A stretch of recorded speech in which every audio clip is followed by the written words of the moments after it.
he's from the South too, so I was like, yeah, hey, I gotta show love to my guy Shannon Sharp, with the help is on the way. That was hilarious, most hilarious thing ever. Go next to Pete Sweeney. Go ahead, Pete. Hey, Tyreek, congrats on the win. I have two things. First of all, Andy said something about you earning Pat's trust early on in the week each week. How much do you think that that's your intention when you start out a practice week? It's like, let me make sure that Pat knows I'm going to be open. You know what? Each and every week, I try to go out, and be – each and every week I try to set the mindset of working hard for this team and, giving my all, because, that's just the way my mom raised me, So, it doesn't matter if I'm hurt, if I'm gimpy, limpy, it doesn't matter. I'm going to go out and try to get the trust of the QB, So it may be a few plays I may feel sorry for myself, but best believe, I'm going to come right back the next play and give Pat 110, and he knows that, So I'm going to continue to do that, and I'm going to continue to, push the other guys to do it, because they do it too. It's not only me, it's McCole, it's Sammy, it's D-Rob, it's Kelsey. Those guys are also working hard in practice too, I just felt. And then secondly, you now, and you may not know this, you now are over 1,000 yards for the season. You lead the NFL in receiving yards. When I say something like that, what does that mean to you in the course of the season? It feels good, but I feel like there's still a lot of work for me to do. I missed a few plays today, that I could have made, the one Pat threw to me on the wheel, I could have made that play, So I'm always looking to get better. A lot of people, may text me. A lot of people may, give me the glory, give me the shine, but I'm not about that, Keith Dub, the guy I trained with in Nebraska, he always tell me, man, look, you got to be consistent in what you do. Those same people who were showing you love this week, if you make a bad play the next week, they're going to hate you, So I'm just trying to keep that mindset, just working hard for this team and just working hard for myself because I want to be the best receiver in the game. So I'm going to continue to work hard. Go next to Sam McDowell. Good, Sam. Hey, Tyreek, with the way you've been successful in the underneath stuff this year, with the way teams have defended you over the top, how much do you think that opens up things over the top? Because now you've shown yourself as such a complete receiver on the other stuff. I don't know. I just feel like teams just go out there and play for it. I just feel like teams don't just game plan for me. I don't look into all that. I just go out and play. So. Go next to Adam Teicher. Go ahead, Adam. Hey, Tyreek. Was wondering whether you were surprised to see so much single coverage, at least early in the game. Oh yeah, obviously I'm a return specialist, so I'm going to see a lot of single coverage, throughout the whole game, But today was fun. Today was great. Today was competitive for me. But Carlton Davis is definitely a good player. I've said that numerous of times. I've watched film of him throughout the whole season. He's been a baller, So I was just real excited for the matchup, Let's go next to Nate Taylor. Go ahead, Nate. Hey, Tyreek, I'm just interested, when you know that you're running a double route, a double move, just one, how much does that excite you when you know where you are on this certain side of the field? And then what makes you so successful on those double routes?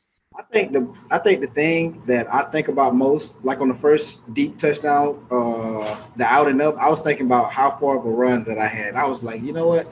I feel like Pat is going to throw this ball about 70 yards, so I'm going to have to really stretch out here. Like, that's the only thing that I be thinking about. I don't think about nothing. I just be like, man, I'm really going to be tired after this play, because if I don't catch it, G-Lou going to leave. G-Lou and Coach Reed and EB, they're going to be like, stay in.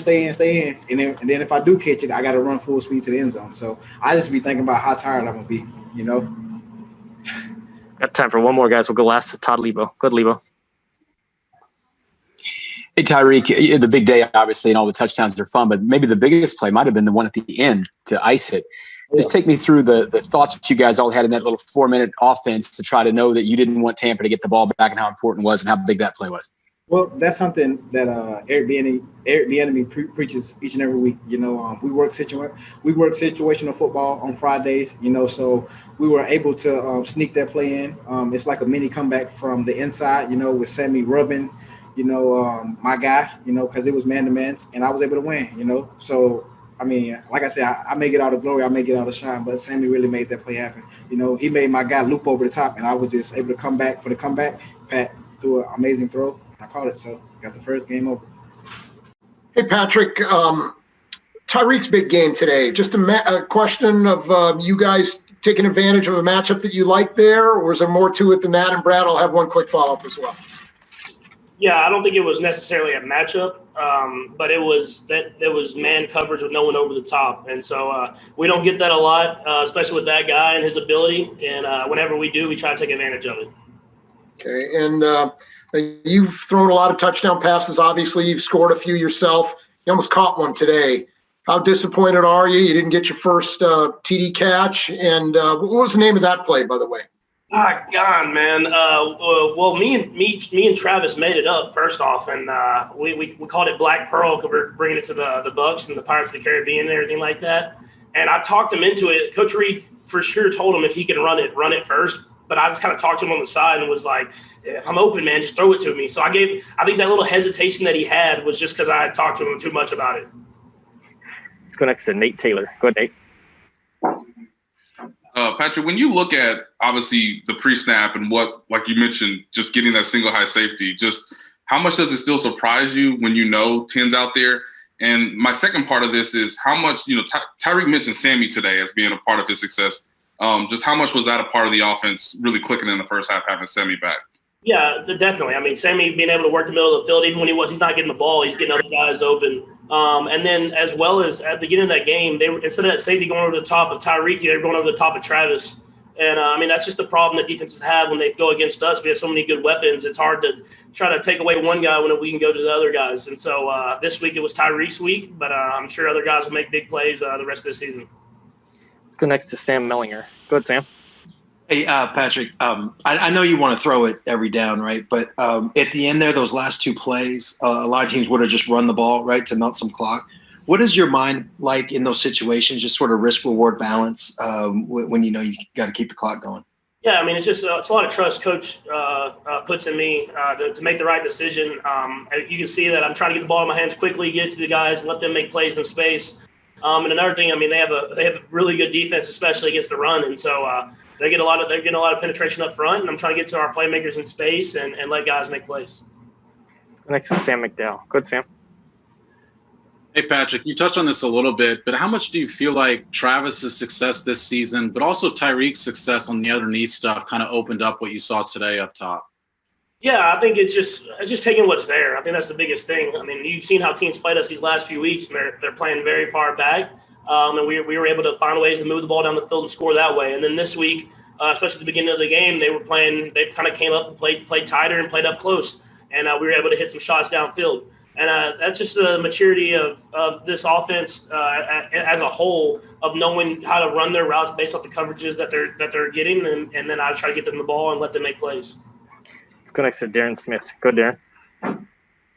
Hey, Patrick. First of all, congratulations on the win and the great stats that you put up today. But I'm kind of curious with the offense and some of the play calling in the first half. It looked like you all may have been a little too cute by half with some of the design plays. I know you talked about the play with Travis Kelce towards the end zone, but how concerning is it to where, I guess from the outside looking in, it looks like you all should have been up maybe 28-0 before the Bucs scored, and then it ended up being a one-possession game towards the very end. And then I have a follow-up, Brad.